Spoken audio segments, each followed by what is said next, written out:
Queridos irmãos, bom dia, a graça e a paz do nosso Senhor Jesus, amém? Que bênção é estarmos aqui com vocês, retornarmos a essa igreja querida, depois de uma longa viagem. Hoje nós estamos aqui sem as crianças, a Nanda e eu fizemos uma rota por Pernambuco, deixando os filhos ali com os nossos pais, e viemos sozinhos, até porque amanhã a gente vai correr atrás de escola, de casa. Então, peço que estejam em oração por nós também nesse período de transição. Mas nos alegramos em rever o pastor Emanuel, o conselho da igreja, Sheiler, todos os irmãos. Que bênção, meus irmãos, é podermos estar aqui mais uma vez. Quero convidá-lo a abrir sua Bíblia no Evangelho, conforme nos escreveu João, capítulo 4. João, capítulo 4, texto muito conhecido. Eu queria ler com você a partir do versículo 19 até o versículo de número 24. João, capítulo 4, versículo 19 a 24. Você que está em sua casa, acompanhe-nos também nessa leitura bíblica. João, capítulo 4, versículo 19 a 24. Se você encontrou, diga amém. Se puder, coloque-se de pé para que a gente possa ler juntos. Vamos fazer uma leitura uníssona? Então, todos a uma voz, leremos o que nos diz a palavra do Senhor. Versículo 19. Senhor, disse-lhe a mulher, vejo que tu és profeta. Nossos pais adoravam neste monte. Vós, entretanto, dizeis que em Jerusalém é o lugar onde se deve adorar. Disse-lhe Jesus, mulher, podes crer-me que a hora vem quando nem neste monte, nem em Jerusalém adorareis o Pai. Vós adorais o que não conheceis, nós adoramos o que conhecemos, porque a salvação vem dos judeus.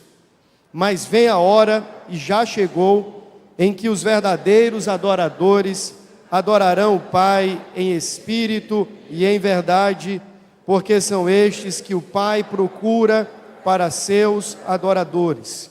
Deus é espírito e importa que os seus adoradores o adorem em espírito e em verdade. Vamos orar? Pai bondoso, nós lemos a tua palavra. Ela é fiel e verdadeira, digna de toda aceitação.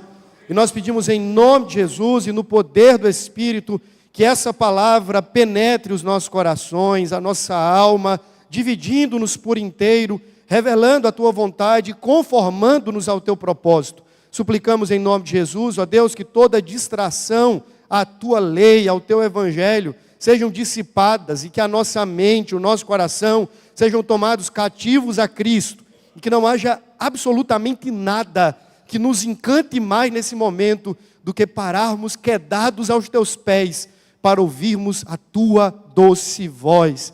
Então, Senhor, em nome de Jesus, fala conosco.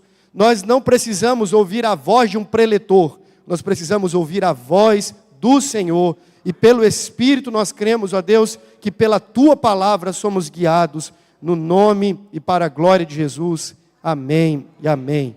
Você pode sentar. A.W. Tozer disse em certa ocasião que a adoração é a ocupação habitual dos seres morais. Adoração é a ocupação habitual, normal, corriqueira dos seres morais. Eu quero fazer um adendo a Tozer e dizer que não apenas dos seres morais, porque isso aí fica muito alocado na ideia dos homens feitos à imagem e semelhança de Deus, a humanidade. Mas quando a gente olha para o princípio da criação, a gente percebe que não apenas o homem, o ser humano feito à imagem de Deus, mas todas as coisas existentes existem para a glória do nosso Deus. Então tudo que foi criado, céus, terra, mar, homens, anjos, todas as coisas, as animadas e inanimadas, as visíveis e as invisíveis, tudo que há foi criado com a finalidade de dar glória ao Deus Criador. Como presbiterianos que somos, aprendemos logo cedo, aquela famosa resposta à pergunta: qual é o fim principal e supremo do homem? E a resposta é glorificar a Deus e gozá-lo para sempre, ter deleite nele para todo sempre. Essa é a finalidade suprema do homem e de toda a criação. Então Deus nos fez como seres intrinsecamente adoradores. É interessante que lá em Gênesis, quando Deus coloca os nossos primeiros pais no jardim e dá a eles, dentre outras atribuições, a ordem e o mandato de cultivarem e guardarem o jardim, essas duas palavras que aparecem em Gênesis, capítulos 1 e 2, só vão reaparecer depois, dentro da estrutura do tabernáculo, onde agora os sacerdotes, não mais os nossos pais primevos, mas os sacerdotes deveriam cultivar e guardar o templo, dando a entender que os nossos primeiros pais colocados ali, eles foram colocados com esse intento de serem sacerdotes, e o jardim era como se fosse um templo orgânico, e eles estavam ali para prestar culto de liturgia continuamente diante de Deus. Só que aí a história bíblica e a revelação coloca de frente de cada um de nós Gênesis capítulo 3. E em Gênesis 3, nós temos uma mudança no percurso da história, porque o homem peca. E por conta do pecado, aquilo que deveria ser supostamente natural, o desejo inato da criatura de voltar-se para o Criador e devotar-lhe toda a sua adoração, a glória que é devida ao seu nome e tributar a Ele os mais altos louvores, passou a ser algo agora em conflito, porque o homem cai, e aí a idolatria se estabelece no seu coração. Agora o homem não mais oferece adoração vera ao verdadeiro Deus, mas agora ele está disposto a fazer-se Deus, a colocar-se no lugar de Deus, a tornar a criatura no lugar do Criador, como está escrito lá em Romanos capítulo 1. O homem caiu, e ele então caiu daquela posição original de poder adorar a Deus, sem que isso fosse um esforço. Ele fazia naturalmente. Agora, ele o faz diante de um conflito, onde o seu coração já não quer mais adorar o Deus Criador. Você lembra também que em Gênesis 3, uma das ofertas da serpente foi o seguinte: não basta para você ser como Deus, ou semelhante a Deus. Não basta ser imagem de Deus. Você pode ser igual a Deus. No dia que você comer desse fruto, certamente você será como Ele é, conhecedor do bem e do mal. Veja se não está emaranhada nessa sentença e nessa proposta um desejo por deificação. Eu posso ser Deus. Eu não preciso de Deus dizendo como viver, como eu devo fazer. Eu não preciso de um Deus colocando limites morais para mim. Eu não preciso de um Deus definindo as minhas rotas. Eu posso ser Deus para o meu próprio coração. Eu posso ser igual a Ele. Eu não preciso da sabedoria dEle, do conhecimento dEle para viver no seu mundo. Eu posso saber por mim mesmo, empiricamente, descobrir por mim mesmo. Você percebe? O pastor Mauro Meister escreveu um livreto sobre idolatria, e a tese daquele livro é de que, na verdade, o primeiro pecado foi uma oferta idólatra. Satanás está produzindo e provocando idolatria no coração dos nossos primeiros pais, porque naquele momento eles arrancam o Senhor da sua posição de suzerano, de soberano, e se colocam ali, dizendo: nós vamos viver as nossas vidas à parte, divorciados do controle de Deus, da vontade de Deus, da palavra de Deus, da moral de Deus, da estrutura de Deus. Nós vamos criar o nosso próprio mundo a partir das nossas próprias vontades. E aí o homem caiu. Desde então, a idolatria conflita com a adoração. João Calvino, famoso pai genebrino, disse em certa ocasião que o coração humano é uma fábrica de ídolos. Há outra tradução que diz que é a mente, os pensamentos, seja lá como for. Fato é que Calvino está dizendo que do nosso coração está jorrando idolatria, porque todos nós caímos com Adão e com Eva. Dessa maneira, meus irmãos, nós precisamos chegar a uma tese básica, é de que o tempo inteiro, seja em verdadeira adoração, seja em adoração profana, nós estamos adorando.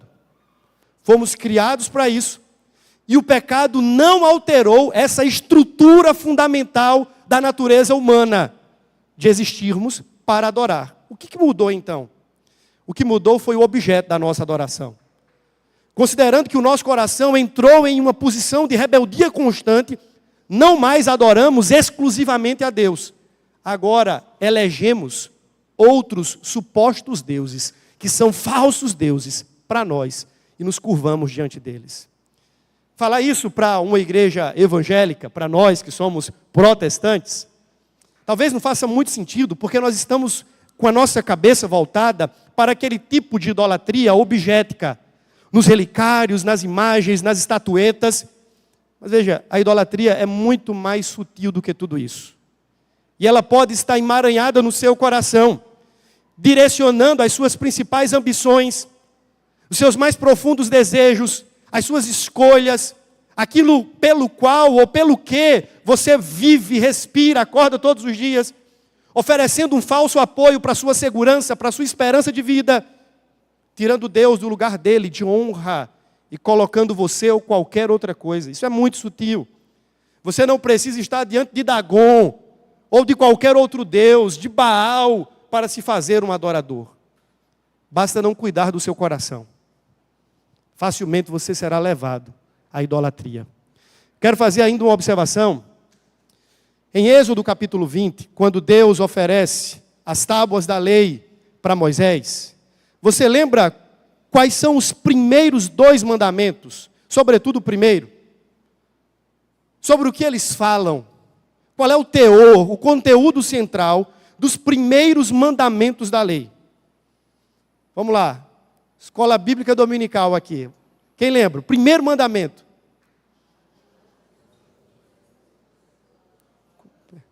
Peraí. Amarás teu Deus sobre todas as coisas é o resumo da lei, lá em Jesus. Qual é o primeiro mandamento?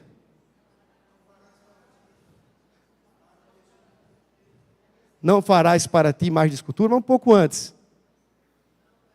Não terás outros deuses diante de mim. O texto começa dizendo assim: eu sou o Senhor vosso Deus. Eu os arranquei da casa da servidão, com mão poderosa. Diante dessa verdade, dessa constatação de que Deus nos redimiu, ele faz uma asseveração poderosíssima. Agora, a partir de então, vocês não podem mais ter outros deuses diante de vocês. Nem farão imagens, nem adorarão a essas imagens, nem daquilo que há nos céus, nem na terra, nem debaixo da terra. Não se prostrem diante delas, porque eu sou o Senhor vosso Deus. Por que o primeiro mandamento é sobre adoração, ou sobre um combate ferrenho à possibilidade da idolatria? Veja, o povo não havia sido redimido. Já não era o povo com quem Deus havia entrado em aliança. Por que Deus agora começa o seu livro pétreo ali, dizendo assim: não tenham outros deuses diante de vocês? Parece que o primeiro mandamento está colocado ali. Veja, ele não está como o 5º mandamento. Ele não é o 8º mandamento. Ele é o primeiro, antecedente a todos os outros por uma razão. É porque talvez essa seja a nossa principal tendência.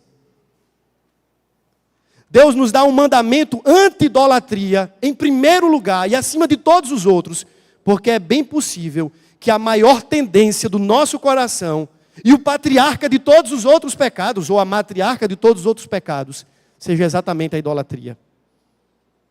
Por isso que o primeiro mandamento está ali dizendo: não tenham outros deuses diante de vocês.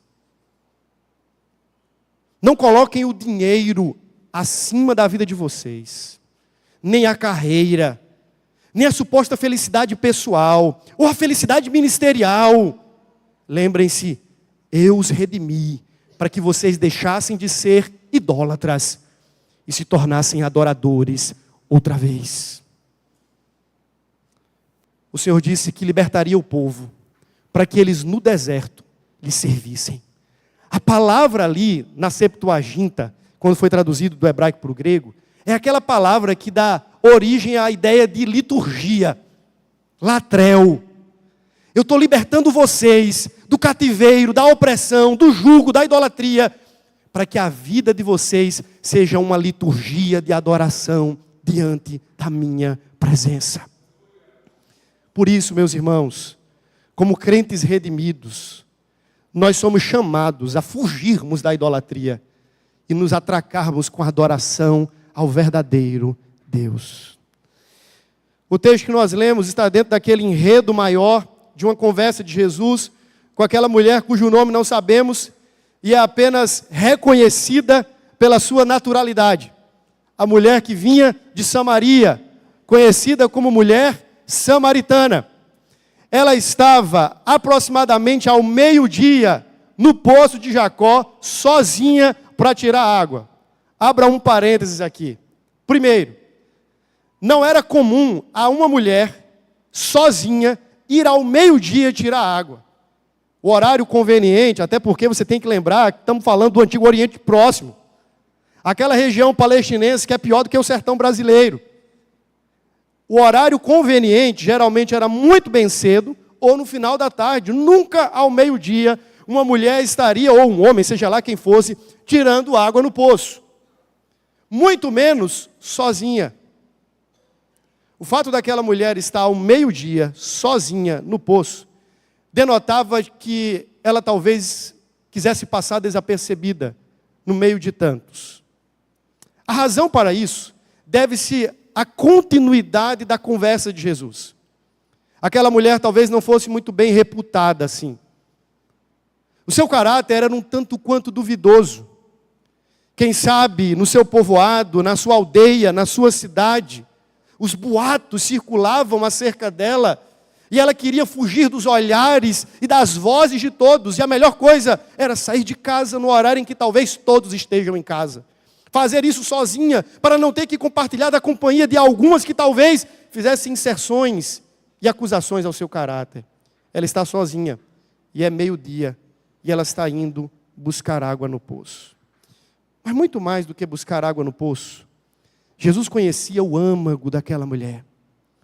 A aspiração mais profunda dela não era por água, era por um amor que lhe saciasse a alma.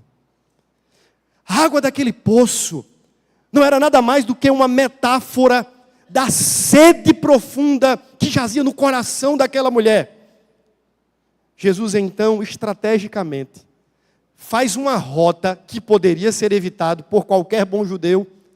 Ele faz a rota proposital para encontrar-se com aquela mulher no poço. Seus discípulos haviam saído para comprar comida, mas Jesus vai ao encontro daquela mulher. E eu penso agora, como uma conjectura, que Jesus estava profundamente desejoso por saciar a sede mais profunda do coração daquela mulher. Meus irmãos, antes de falar sobre o texto que nós lemos, é preciso que se diga que não há como considerar a possibilidade da verdadeira adoração sem que partamos da premissa fundamental de que só é possível a um pecador tornar a adorar a Deus se ele for buscado e alcançado pelo Salvador. Veja, não foi um encontro casual. Jesus não está indo e errou a rota e de repente deflagrou-se com uma mulher dizendo assim: eita, você por aqui. Não é sobre isso. Entenda a lógica do Evangelho. A lógica do Evangelho é que nós estávamos todos como esta mulher, perdidos, ansiosos, sedentos, vazios, desejosos por um amor maior, por uma felicidade suprema, por uma estabilidade fundamental para a nossa vida, e perdidos onde estávamos. Não foi Ele quem veio ao nosso encontro, rasgando os céus, descendo a terra, deixando o seu ambiente de eternidade plena, para invadir o tempo e a história, fazendo-se um de nós, sem pecado, para saciar a sede mais profunda da nossa alma. Não é sobre isso o Evangelho. O Evangelho não é sobre homens indo a Deus, mas Deus vindo aos homens na pessoa do Cristo, o Filho do homem, encarnado, cheio de graça e verdade, vestido de glória e majestade, mas ao mesmo tempo esvaziado e vestido de humanidade. O retrato do Cristo indo ao encontro dessa mulher é a imagem perfeita do coração do Evangelho. Deus vindo ao nosso encontro. Estamos nos aproximando desse período da natividade, onde comemoramos o nascimento de Jesus, o advento de Jesus. Pois é, naquele dia, Jesus nasceu no coração daquela mulher. Ele foi até ela. Ele revelou a sua graça àquela pecadora.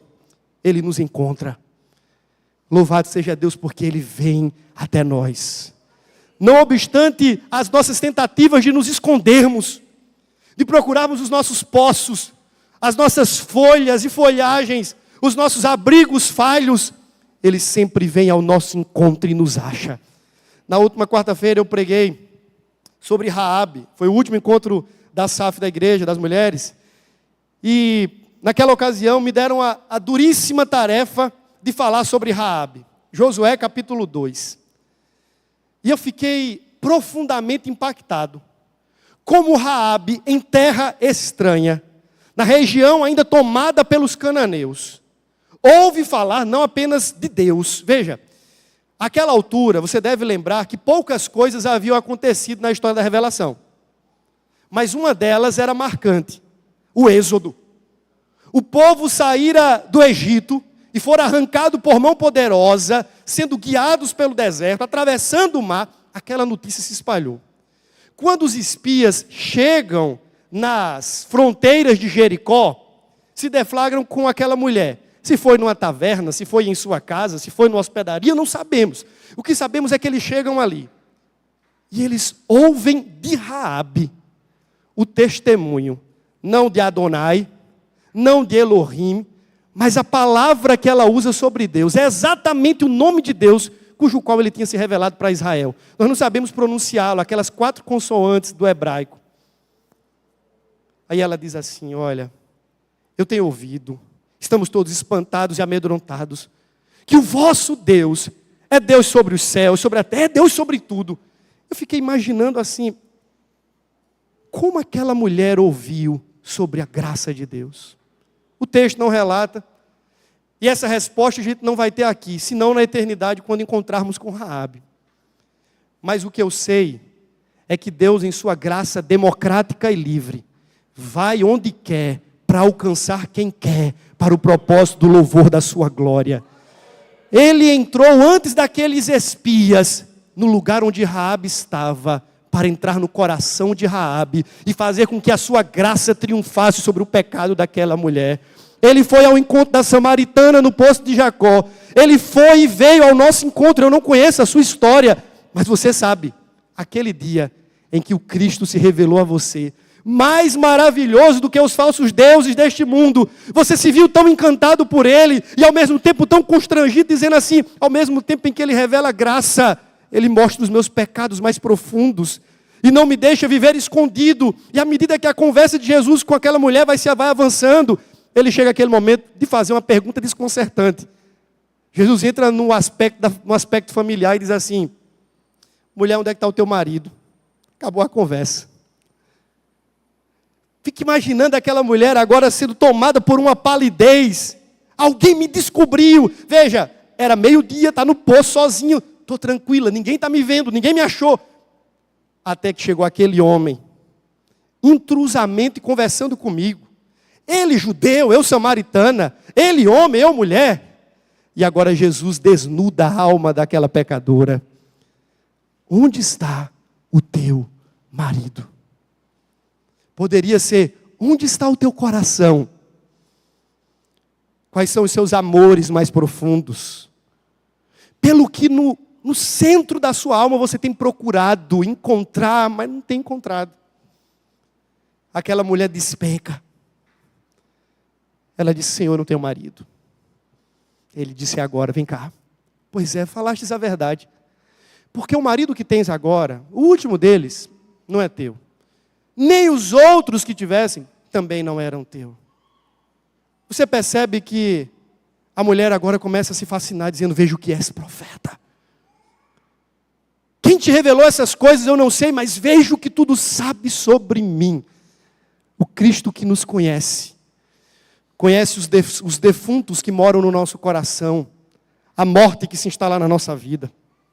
Os ídolos que erigimos dentro de nós. Aí aquela mulher diz assim, vamos mudar de conversa? Senhor, onde é que devemos adorar? Você percebe como a conversa é abruptamente, supostamente mudada de direção? Jesus vem cascavilhando, penetrando, como que por uma sonda, perscrutando o coração daquela mulher. Ela disse, onde é que a gente deve adorar mesmo? Mas na verdade o tempo inteiro aquela conversa foi sobre adoração. Aquela mulher estava revelando os ídolos do seu coração. E Jesus disse assim, deixa eu resolver esse problema para você em 3 sentenças. E eu queria rapidamente falar elas no texto agora que a gente leu. Primeiro, aquela mulher pergunta onde deveria acontecer o culto, a adoração, a celebração. A preocupação daquela mulher era geográfica, era físico, localizada, num quadrante, numa terra, num lugar específico, num monte.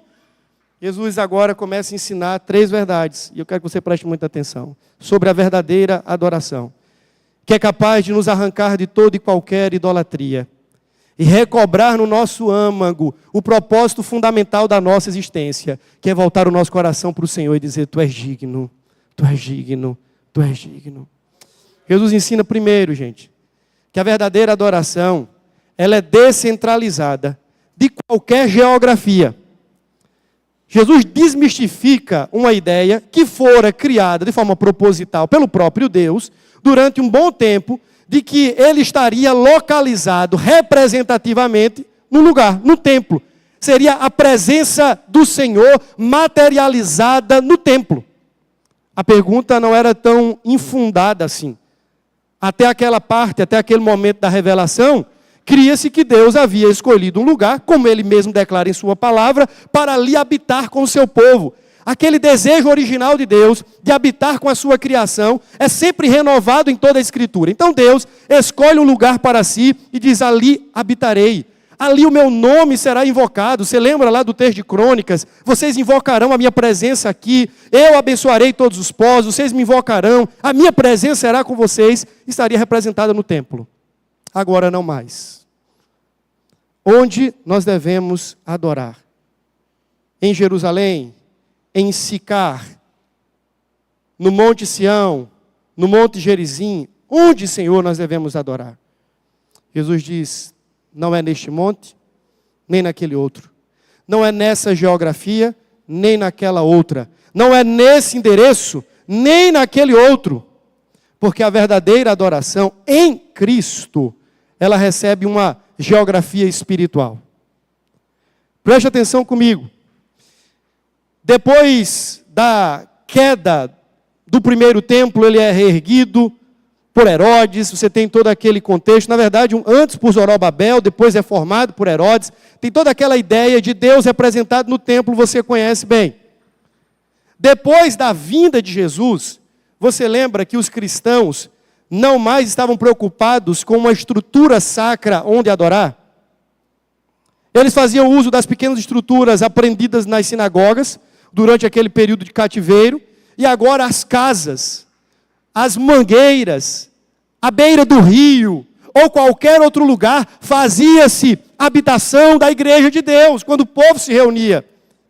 Se você caminha na lógica da revelação, chega em Apocalipse. Os registros finais do último livro da Bíblia apontam-nos para uma cidade belíssima. E, obviamente, considere as metáforas e as figuras ali presentes. Mas contabilize, na imagem final da revelação de Jesus Cristo a João em Apocalipse, a ausência do templo. Você percebe que não há templo. E aí Jesus fala para João, eu sou o santuário de Deus. De modo que toda aquela cidade seria um grande templo cósmico, onde Deus deveria ser adorado. Há uma ideia de um teólogo, missiólogo, chamado J.K. Bill, que ele fala que o jardim era um tipo de templo. E que o mandamento de Deus era que se os homens não tivessem pecado, que eles expandissem o jardim. E que a adoração a Deus se espalhasse por toda a terra. E todos os habitantes da terra, obviamente pelas vias da procriação, fizessem parte desse grande culto cósmico ao Deus soberano. O final da história, meus irmãos, não termina no templo, mas numa cidade. E a ideia é que qualquer lugar, qualquer parte, em qualquer ambiente, o Deus Supremo será adorado. A nossa alma, muitas vezes romana, ainda entrincheira dentro de nós aquela guerra de que, no domingo eu adoro a Deus e eu presto meu culto a Deus, mas na segunda não. Na segunda eu sirvo ao meu bolso. Na terça-feira eu sirvo às minhas ambições frívolas e pecaminosas. Na quarta-feira eu sirvo aos meus desejos impuros. Na quinta, mas no domingo eu sirvo a Deus e dedico o meu culto a Deus. Afinal de contas, nós ainda estamos entranhados com aquela mentalidade de um local para adoração. Se todo mundo aqui sair agora, essas madeiras não adorarão ao Criador. Essas pedras, esse piso, esse púlpito, esse microfone, nada aqui dará glória a Deus. Isso aqui só faz sentido, essa estrutura, essa geografia, esse ponto no GPS, só faz sentido porque há um povo redimido que aqui se reúne para adorar a Deus. Não por conta da geografia santa, mas por causa do Deus santo que aqui é adorado. Mas se não estivéssemos aqui, estivéssemos na beira da praia, no meio do mato, dentro dessa quadra ou em qualquer outro lugar, o Deus dos céus e da terra permaneceria sendo adorado, porque agora em Cristo Jesus, uma nova geografia de adoração se estabelece, ou é reestabelecida, não em Jerusalém, não em Sicá, não em Gerizim, não no Monte Sião, mas em toda parte e em todo lugar. Deus nos espalha como adoradores, para que na sua empresa você adore a Deus, na sua casa você adore a Deus, no seu condomínio você adore a Deus, e erija altares de adoração e de louvor a Deus por onde você passar, na sua escola, na sua faculdade, em qualquer parte, dirigindo o seu carro, caminhando na praia, onde quer que você vá, você precisa entender, você é sacerdote de Deus em Cristo Jesus e precisa devotar a Ele a adoração, sendo pai, sendo mãe, sendo filho, dizendo isso aqui é para o louvor da glória de Deus. A sua vida precisa ser uma grande liturgia de celebração ao Deus verdadeiro,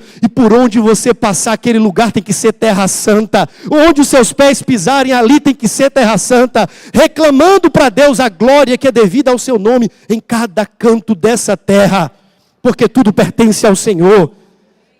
A geografia da adoração é o mundo inteiro, porque Cristo derribou a ideia de um local sacro. Ele agora é o nosso templo cósmico, é nele que nós adoramos a Deus. Mas há uma outra verdade, a verdadeira adoração não apenas é descentralizada de um local, de uma geografia, mas a verdadeira adoração, ela é precedida pelo verdadeiro conhecimento de Deus.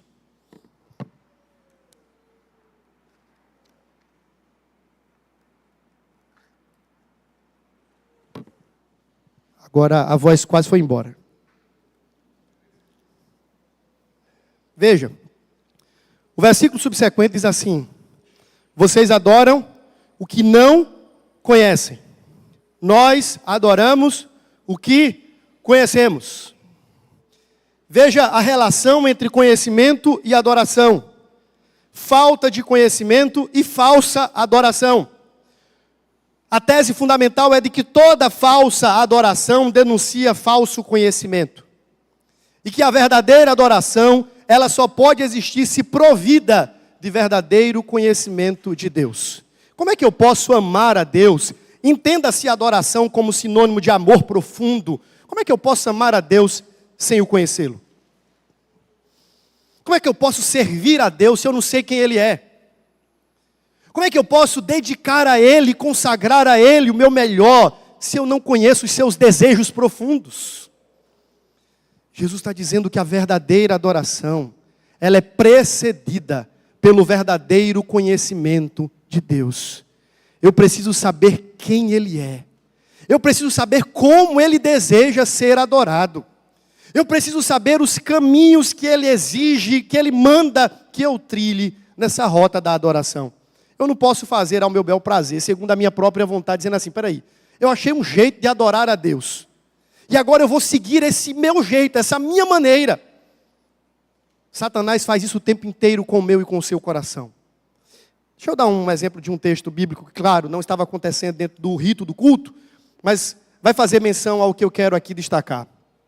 Você lembra daquele episódio em que a arca do Senhor estava sendo transportada? E aí Uzá com toda a boa intenção do mundo. Em algum momento ali, diz que os bois tropeçaram, a arca da aliança ia cair no chão. Uzá se propõe a dar uma ajuda. Ele se lança, se coloca ali tentando segurar a arca e diz que ele foi fulminado. Ora, mas ele tinha boa intenção.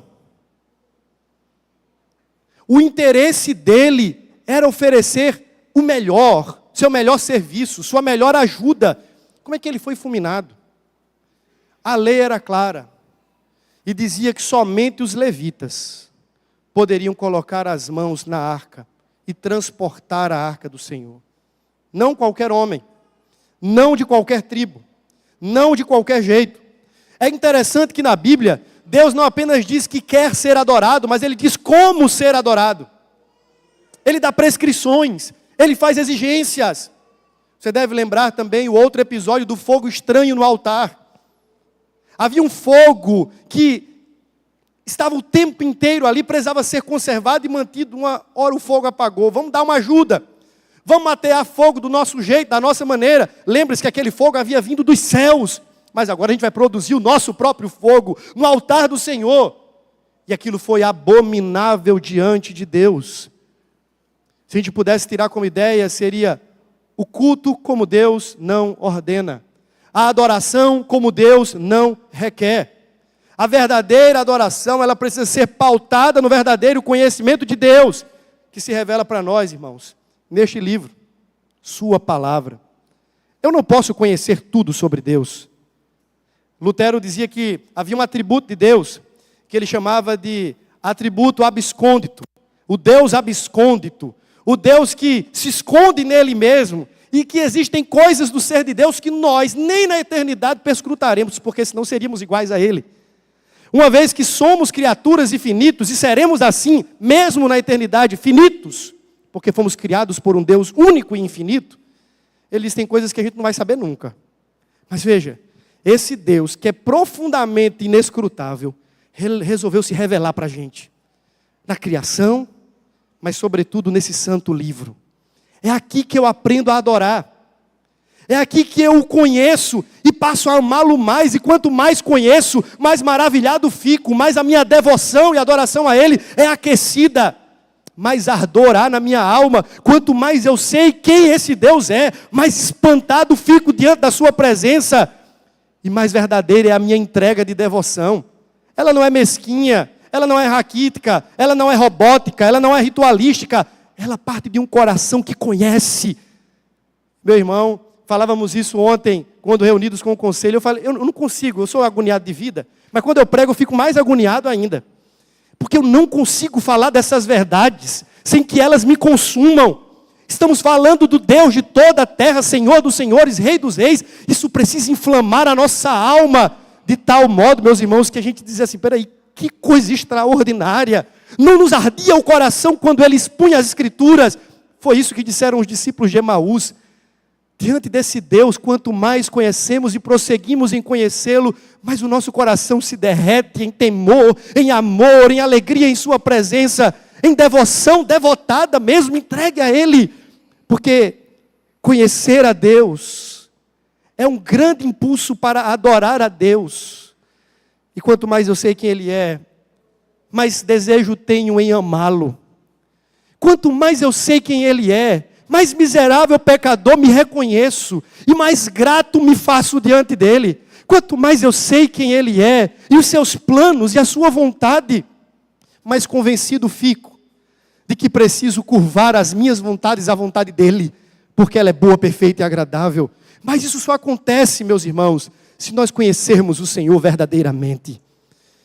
E não ache que você conhecerá a Deus dormindo e tendo sonhos, visões e revelações. Não acredite que você conhecerá a Deus passando a maior parte do seu tempo, e eu sei que eu luto com a mesma coisa, gastando o nosso tempo com esse negócio chamado celular. Nós conhecemos o Senhor quando paramos, e há uma luta todos os dias que se trava na minha própria alma, de ter que abrir esse livro, e derramar a minha alma, dizendo assim, fala Senhor, mas todos os dias o meu coração e a minha carne me colocam para longe desse conhecimento. E Satanás sussurra na minha alma e nos meus ouvidos diariamente, você pode conhecer por si mesmo. O que você já sabe basta. Não acredite nesse sussurro maligno. Deus deseja que você o conheça. Então, meu irmão, você e eu precisamos amar esse livro, nos apegar a esse livro, comer esse livro, devorar esse livro, sermos por esse livro vestidos de uma natureza piedosa, para então adorarmos verdadeiramente a Deus. Se você não conhecer a Deus, você estará assumindo um risco enorme de prestar um falso culto em nome do verdadeiro Deus. E aí você está dançando em torno de um bezerro de ouro, achando que aquilo é Deus. Aquilo é uma caricatura de Deus. Um Deus que você emulou no seu coração. Uma simulação do verdadeiro Deus. Mas não o Deus da Bíblia. Então tome muito cuidado. A adoração sem conhecimento pode levá-lo à idolatria e a um culto falso. Em nome do Deus verdadeiro. Você precisa conhecer. Eu preciso conhecer para então adorar. Por último, o texto diz que o Pai...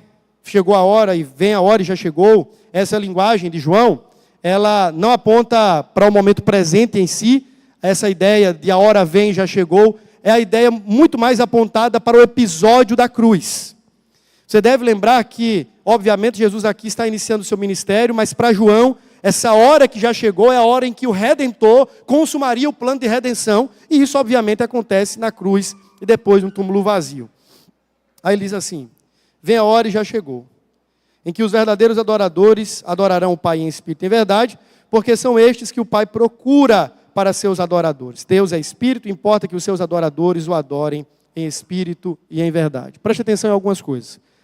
A primeira verdade que eu falei foi que a verdadeira adoração é descentralizada de qualquer geografia que nós elejamos como sacra.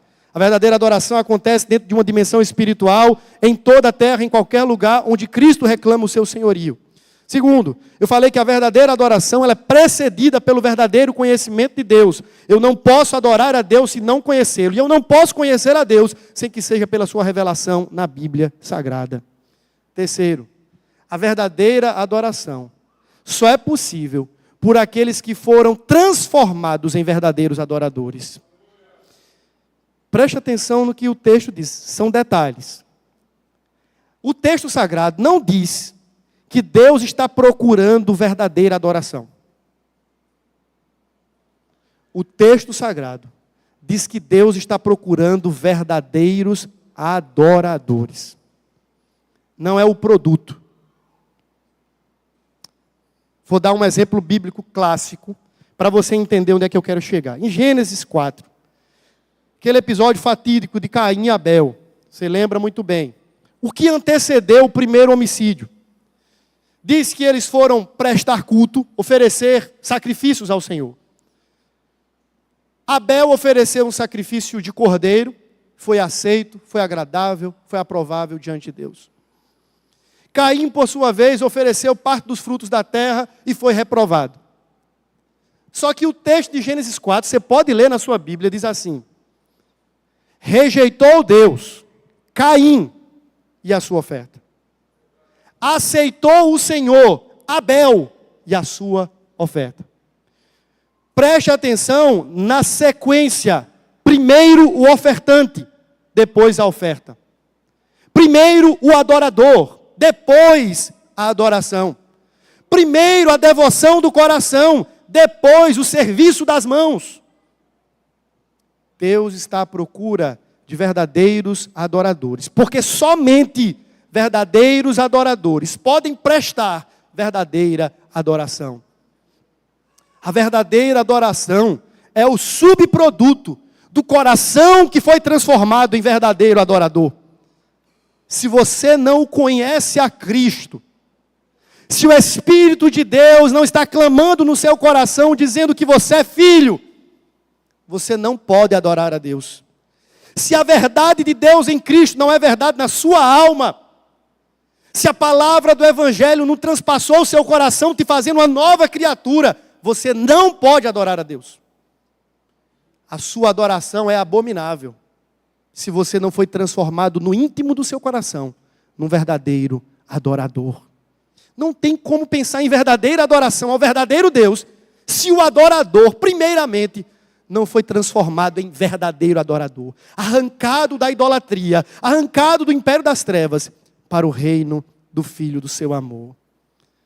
A ideia de adorar a Deus em espírito e em verdade, existem diversas interpretações. Eu vou apelar para uma que é a mais simples possível. Adorar a Deus em espírito é adorar a Deus em conformidade com o ser de Deus, porque na sequência do versículo, é aquela hermenêutica básica, de que o texto explica o texto, diz que Deus é espírito. E ele exige que nós o adoremos em espírito, ou seja, em conformidade com o ser de Deus. Como é que isso é possível? Quando é que isso acontece? Quando o próprio Deus nos outorga o seu espírito. Adorar a Deus em espírito é adorar a Deus pelo espírito. No espírito, no sentido do espírito de Deus. Não é apenas adorar com a nossa essência, com a profundidade do nosso ser. É adorar a Deus pelo espírito. Porque somente pelo espírito nós somos levados a dizer que Jesus Cristo é o Senhor. Somente pelo espírito nós podemos abandonar e derrubar os falsos altares dos falsos deuses na nossa vida. Somente pelo Espírito nosso coração se rende ao Criador para tributar a Ele louvor, honra e glória. Adorar a Deus em espírito é adorar pelo Espírito que em nós habita. Por isso é impossível ao não transformado a verdadeira adoração. Porque ele precisa do Espírito de Deus habitando nele para dizer Pai. Mas aí quando o Espírito de Deus toma a nossa vida e passa a habitar em nós, nós passamos a ter outro olhar para o nosso Pai. E a adoração passa a ser desejada. Estar diante dele passa a ser algo precioso, porque o Espírito de Deus nos levará a adorar a Deus. O que significa adorar em verdade? A gente precisa entender que verdade também pode ser tanto uma verdade como conteúdo, um credo, mas você deve lembrar que a gente está lendo João. E João começa com uma declaração fantástica, de que o Verbo estava cheio de graça e verdade. Que o Verbo é o caminho, a verdade e a vida. É a hermenêutica de João. Em João, conhecereis a verdade, e a verdade vos libertará. Essa verdade não é apenas um credo, ela é também uma verdade sobre Deus. Mas em João, a verdade ela é encarnada, é Cristo. Adorar a Deus em Cristo, no poder do Espírito. Isso é o que um verdadeiro adorador faz. Mas sabe por quê? Para que a nossa adoração seja aceita hoje diante de Deus. Há 2000 anos atrás, o Verbo encarnado se fez sacrifício e sacerdote em nosso lugar. Ele foi à cruz. Ele derramou-se no altar de Deus, como sacrifício perfeito, sem mancha e sem mácula. A sua oferta foi aceitável diante do Pai. Agora, por estarmos ligados a Ele, nós podemos entrar na presença de Deus, sem a necessidade de sacerdotes humanos, sem a necessidade de mediadores humanos, porque um novo e vivo caminho nos foi aberto por aquele que é a verdade de Deus. E agora nós podemos entrar, não uma vez por ano, como os sumos sacerdotes, não alguma vez na vida, não uma vez por semana no domingo. Nós podemos entrar quantas vezes forem necessárias, no dia, nas horas, estarmos diante dEle, vivermos diante dEle, permanecermos diante dEle, porque agora um caminho novo foi aberto em Cristo, a verdade de Deus, que nos liberta do cativeiro da idolatria, no poder do Espírito, aquele que curva as nossas vontades e direciona o nosso coração à vontade de Deus. Nós podemos adorá-lo em espírito e em verdade. A Bíblia diz que Deus está procurando esses. Será que se Ele passar as vistas hoje pela manhã aqui, Ele encontrará verdadeiros adoradores? Ou apenas barulho, audiência, espectadores, assistidores do culto? Não seja como aqueles quando Moisés entrava na tenda do encontro. E diz a palavra que a glória de Deus descia e ele desfrutava da presença maravilhosa de Deus. E cada um ficava na sua própria tenda, olhando enquanto Moisés entrava na tenda do encontro. Mas preste atenção, o texto diz que aquela tenda era a tenda da congregação, não era a tenda de Moisés não. Alguns ficam aqui a cada semana assistindo o culto. Você aí na sua casa, você aqui presente, assistir o culto, ser telespectador da adoração. Aquela mulher diz assim: meus pais, nossos pais adoravam aqui ou ali, fundada numa tradição, numa memória antiga. Talvez você esteja dizendo aqui: eu estou aqui nessa igreja porque meu avô, meu tataravô, meu bisavô era dessa igreja, e eu estou aqui acostumado a vir para essa igreja, e você é um assistidor de adoração, um telespectador de culto a cada semana. Mas o Senhor não está à procura de pessoas que produzem coisas. Ele está à procura de pessoas que tiveram o coração transformados por Ele, que Ele mesmo moldou, Ele mesmo transformou, Ele mesmo fez verdadeiro adorador. Eu encerro as minhas palavras falando da consequência imediata do que aconteceu no texto. O que é que a adoração produziu? Aquela mulher saiu dali e ela faz questão de voltar para Samaria. Na verdade, ela tem um ímpeto, assim como acontece em outros contextos, de seguir a Jesus. Não, volta! Aquela mulher se torna uma missionária. Eu fico imaginando o que é que acontece ela voltando para Samaria.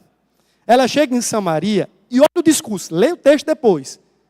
Diz assim: venham e vejam, encontrei um homem.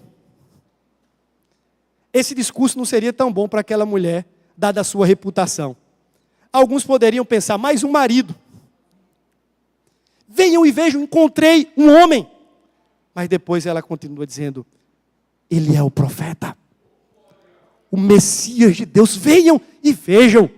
Daqui a pouco uma multidão é trazida. Os discípulos olham de longe, Jesus diz: olha, vejo que os campos estão brancos para a ceifa.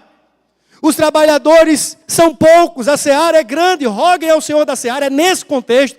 E eu imagino a cena, eu queria estar ali para ver aquela mulher, ex-prostituta, ex-difamada, ex-reputada de caráter duvidoso, agora capitaneando a multidão aos pés de Cristo, dizendo: ei-lo ali, Ele revelou quem eu era, Ele deu sentido à minha vida, Ele ressignificou a minha história, Ele abasteceu os porões da minha alma e saciou a sede do meu coração, Ele está ali. Esse era o homem que eu procurava a vida inteira, mas não sabia onde encontrar, tentava de marido em marido, de casa em casa, de relacionamento em relacionamento, e nunca encontrei. Mas agora, ei-lo ali, esse é o homem, o noivo perfeito, aquele que me ama como ninguém, aquele que me abraça na alma sem interesses duvidosos, aquele que pode me acolher, sem querer apenas arrancar algo de mim, prazer, proveito. Ei-lo ali, ele é Jesus. E diz que naquele dia muitos samaritanos creram no Senhor. A adoração, um crente inflamado pela adoração, é um crente apressado na missão. Um crente inflamado no coração de amor por Jesus, de gratidão por Jesus. Ele não se cala, ele não cerra os dentes. Ele sai nas ruas dizendo: ei-lo ali, veja o que ele fez por minha alma. Eu estava perdido, mas fui achado. Estava morto, mas fui revivido e ressuscitado. Eu estava procurando prazer nessa vida, nos diversos poços, mas Ele me encontrou e me deu da água da vida. E agora não sinto sede alguma senão dEle e da sua presença. A minha aspiração é conhecê-lo e conhecê-lo mais e mais e mais. Jonathan Edwards disse que não haveria necessidade de missões se houvesse plena adoração. Mas porque não existe adoração em todos os lugares, existe a necessidade de missão. Aí ele diz numa frase: missões existem porque não existe adoração. Existem diversas, centenas e milhares de pessoas mundo afora que não ouviram falar sobre este homem, que é o homem Deus. Existem pessoas nessa hora, nesse domingo, que estão curvadas diante dos falsos deuses deste mundo. Centenas e milhares de pessoas mundo afora estão morrendo e se lançando no abismo infernal porque não conhecem sobre Jesus. Mas, meus irmãos, Ele se revelou a nós. Ele nos deu de beber dessa água. E Ele disse que se nós bebêssemos dessa água, do nosso interior fluiriam rios. Por que fluiriam rios? Porque aquela água não é apenas para mim, não é uma piscina, é um rio que precisa abastecer outros e outros e outros, precisa fluir de mim sobre a vida de outros. uma vez que o Criador se revela como Salvador no meu coração, Ele me torna um afluente da sua graça, para que eu desague na vida de muitos e diga, foi Ele quem fez todas essas coisas. Não represe, meu irmão, aquilo que o Senhor plantou no seu coração. Não cerre a sua voz, não cale a sua voz. Não feche os seus olhos em indiferença para as tantas oportunidades que o Senhor e a sua graça colocam diante de você a cada dia. Destampe essa fonte e deixe jorrar. Deixe jorrar, deixe jorrar, deixe jorrar. Existe alguém precisando beber dessa água, talvez muito perto de você. Deixe jorrar. No posto de gasolina, no supermercado, deixe jorrar. No lugar onde Deus te plantar, deixe jorrar. Um coração inflamado pela adoração do verdadeiro Deus é um coração missionário e não pode ser diferente. Nesse momento eu queria lhe convidar à oração, se você puder ficar de pé.